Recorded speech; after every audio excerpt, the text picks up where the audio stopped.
Hello students. आज हम अपना जो टॉपिक चल रहा है जापान के संविधान की विशेषताएं, उसकी विशेषताओं को हम आगे लेते हैं। नेक्स्ट हम लेते हैं संवैधानिक सर्वोच्चता। भारत और अमेरिका के संविधानों की तरह और ब्रिटेन के संविधान के प्रतिकूल जापान के संविधान में स्पष्ट लिखा गया है कि संविधान राज्य का सर्वोच्च कानून होगा। जापानी संविधान के 98वें अनुच्छेद में कहा गया है कि यह संविधान राष्ट्र का सर्वोच्च कानून है और कोई भी कानून, अध्यादेशों, साम्राज्यवादी राजज्ञा या सरकार का अन्य कोई कार्य या उसका कोई भाग यदि इन धाराओं के अनुकूल न हो तो कानूनी शक्ति तथा मान्यता नहीं रखेगा। संविधान के अनुच्छेद 99 में कहा गया है कि सम्राट तथा रीजेंट तथा राज्य मंत्रियों, सम्राट के सदस्यों, न्यायाधीशों तथा अन्य सभी सरकारी अधिकारियों का यह कर्तव्य है कि वे इस संविधान का सम्मान करें और इसे मान्यता दें। जापानी संविधान की सर्वोच्चता की रक्षा अनुच्छेद 81 में न्यायिक पुनर्वलोकन के प्रावधान द्वारा की गई है। इसके अंतर्गत सर्वोच्च न्यायालय को अधिकार प्राप्त है कि वह कानूनों की वैधता की जांच करे और यदि कोई आदेश या कानून संविधान का उल्लंघन करता है तो उसे अवैध घोषित करे। नेक्स्ट है सीमित राजतंत्र। मेजी संविधान में राजा के दैवीय अधिकारों को स्वीकार किया गया था। प्राय सभी शक्तियों का स्रोत सम्राट था।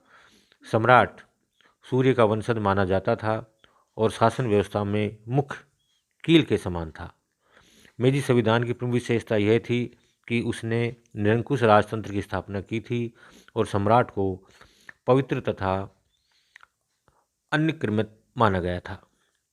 जापान के नए संविधान के अनुसार सम्राट की शक्तियों का पूर्ण रूप से अंत कर दिया गया था और ब्रिटिश सम्राट की भांति पूर्ण रूप से सीमित तथा संवैधानिक बना दिया गया है। जापान में निरंकुश राजतंत्र का सदा के लिए अंत हो गया। अनुच्छेद 1 के अनुसार सम्राट राज्य तथा जनता की एकता का प्रतीक होगा और उसकी स्थिति का स्रोत जनता की इच्छा होगी, जिसके द्वारा सार्वभौमिक शक्ति होगी। अनुच्छेद 2 में कहा गया है कि सम्राट का पद पैतृक है और उसके उत्तराधिकारियों की नियुक्ति हाउस ऑफ लॉ के अनुसार ही होगी। आवश्यकता पड़ने पर डाइट किसी प्रकार का संशोधन कर सकती है। अनुच्छेद 3 में कहा गया है कि राज्य के संबंधित सम्राट के सब कार्यों के लिए मंत्रियों के परामर्श तथा अनुमोदन की आवश्यकता होगी। और अनुच्छेद 4 में कहा गया कि सरकार के बारे में सम्राट के पास कोई शक्ति नहीं होगी। इस प्रकार अब सम्राट नामधारी अध्यक्ष है तथा वास्तविक शक्ति मंत्रिमंडल में निहित है। नेक्स्ट है युद्ध का परित्याग। वर्तमान संविधान में जापान को युद्ध करने के सर्वोच्च अधिकार से वंचित कर दिया गया है। संसार के अन्य किसी भी देश के संविधान में युद्ध की बात का समावेश नहीं किया गया। युद्ध परित्याग के इस आदर्श का समावेश संविधान की प्रस्तावना में किया गया है। संविधान के अनुच्छेद 9 में कहा गया है कि न्याय और व्यवस्था पर आधारित अंतर्राष्ट्रीय शांति के लिए अच्छे हृदय से आकांक्षा रखते हुए जापान के लोग युद्ध को राष्ट्र की प्रभुता में अधिकार के रूप में तथा शक्ति के प्रयोग या धमकी को अंतर्राष्ट्रीय विवादों का निर्णय करने के साधन के रूप में त्यागते हैं। सैनिकवाद को पुनः पनपने का अवसर न देने के लिए मेजी संविधान के विपरीत नए संविधान में सैनिक सेवाओं को सिविल अधिकारियों के नियंत्रण में रखा गया है। संविधान के अनुच्छेद 66 में स्पष्ट कहा गया है कि प्रधानमंत्री तथा राज्य के अन्य सभी मंत्री आवश्यक रूप से सिविलियन होने चाहिए। संसदीय प्रणाली। जापान में ब्रिटिश आदर्श पर आधारित संसदीय शासन प्रणाली पाई जाती है। यहाँ संसदीय सरकार की सभी विशेषताएं पाई जाती है, जैसे राज्य का अध्यक्ष संवैधानिक प्रधान होता है और वास्तविक शक्ति मंत्रिमंडल में निहित रहती है। कार्यपालिका और व्यवस्थापिका में सामंजस्य रहता है। शक्तियों का पृथक्करण न होकर एकीकरण रहता है। कार्यपालिका व्यवस्थापिका के अधीन होती है, वह उसके विश्वास पर्यंत बनी रहती है। संसदीय प्रणाली का मूलभूत सिद्धांत मंत्रिमंडलीय उत्तरदायित्व जापान में उसी रूप में पाया जाता है जिस रूप में इंग्लैंड में प्रधानमंत्री का चुनाव डाइट करती है तथा अन्य मंत्रियों का चुनाव प्रधानमंत्री करता है। इंग्लैंड की भांति वास्तविक सत्ता प्रधानमंत्री के हाथों में है। यह सर्वविदित है कि जापानी संविधान का निर्माण अमेरिकी नेतृत्व की छत्रछाया में हुआ था, लेकिन उसमें अमेरिका की अध्यक्षता शासन प्रणाली के स्थान पर ब्रिटिश नमूने की संसदीय प्रणाली को अंगीकृत किया गया है। नेक्स्ट है एकात्मक संविधान। जापान का नया संविधान एकात्मक है। ब्रिटेन तथा फ्रांस की भांति जापान में एकात्मक सरकार की स्थापना की गई है। इसका अर्थ यह है कि वहाँ केंद्र तथा प्रांतों में शक्तियों का बंटवारा नहीं किया गया है। सारी शक्तियाँ केंद्रीय सरकार को ही सौंप दी गई है। केंद्रीय सरकार प्रशासन की दक्षता के लिए कुछ शक्तियाँ अपनी इकाइयों को दे दी है और इच्छानुसार इन शक्तियों को वापस भी ले सकती है। सारे देश के लिए कानून बनाने के लिए एक ही डाइट यानी संसद है और सारे देश पर शासन चलाने के लिए एक ही मंत्रिमंडल है। नेक्स्ट है स्वतंत्र न्यायपालिका। जापान में अमेरिका और भारत की भांति स्वतंत्र न्यायपालिका की स्थापना की गई है। संविधान द्वारा एक स्वतंत्र सर्वोच्च न्यायालय की स्थापना की गई है।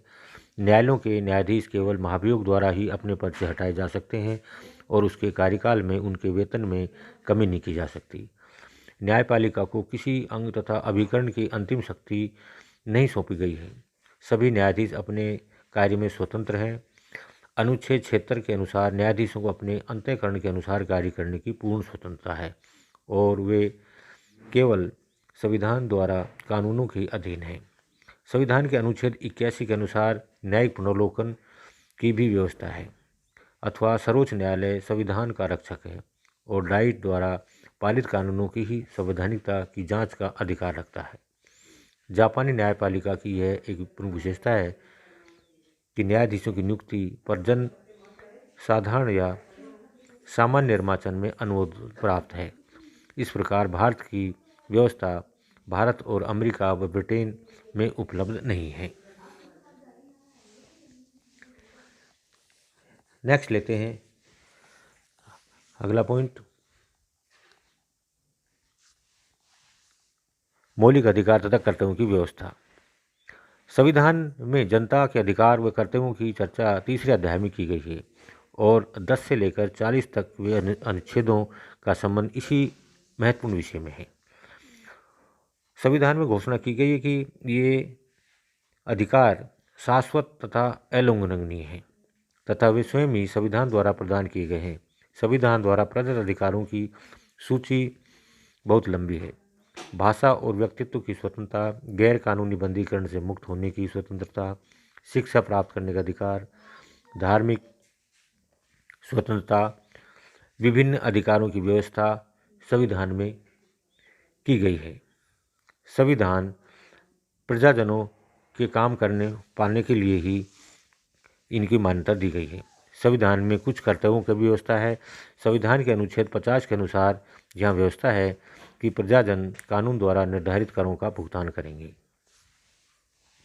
नेक्स्ट है द्विसदनात्मक व्यवस्थापिका। ब्रिटेन, भारत, अमेरिका आदि देशों की भांति जापान में भी द्विसदनात्मक व्यवस्था प्रणाली को अपनाया गया है। संविधान के अनुच्छेद 42 के अनुसार डाइट राजशक्ति का सर्वोच्च अंग तथा एकमात्र विधि निर्माण संस्था है जो प्रतिनिधि सदन और सभा सदन दोनों सदनों से मिलकर बनी है। प्रतिनिधि सदन जनता का प्रत्यक्ष प्रतिनिधित्व करता है और वर्तमान में इसमें 480 सदस्य हैं जो 4 वर्ष के लिए निर्वाचित किए जाते हैं, जिनमें से 300 सदस्य एकल सदस्यीय निर्वाचन क्षेत्र में चुने जाते हैं तथा 180 सदस्य 11 पृथक निर्वाचन ब्लॉकों से दलीय सूची के आधार पर चुने जाते हैं। इसी प्रकार सभा सदन में 242 सदस्य हैं जो 6 वर्ष के लिए निर्वाचित किए जाते हैं। इनमें से 14 भौगोलिक आधार पर चुने जाते हैं और 6 संपूर्ण राष्ट्र द्वारा निर्वाचित किए जाते हैं। शक्तियों की दृष्टि से प्रतिनिधि सदन को अधिक शक्तिशाली बनाया गया है। सभा सदन के पास प्रभावी शक्तियां नहीं है, वह तो एक विलंबनकारी सदन के रूप में कार्य करती है। नेक्स्ट है लोकतंत्र संविधान। इसमें भी हम मान सकते हैं कि हमारा जो संविधान है वो एक लोकतंत्र के रूप में माना गया है, जिसके अंदर हम मान सकते हैं कि किस तरह के हमारे संविधान के अंदर एक लोकतंत्र है, उस लोकतंत्र के आधार पर ही हम उसको मान सकते हैं। जापान का संविधान ब्रिटिश संविधान की भांति राजतंत्रात्मक भी है और पूर्ण रूपेण एक जनतंत्रात्मक भी है। इसी के आधार पर इसको हम मान सकते हैं कि ये हमारा संविधान किस तरह सम्राट के दैवीय अधिकारों की स्वीकृति के लिए किया गया है। पराशक्तियों के सम्राट द्वारा इसके प्रमुख शक्तियाँ दी गई हैं। इसी के आधार पर हम इसको लोकतंत्र संविधान मान सकते हैं।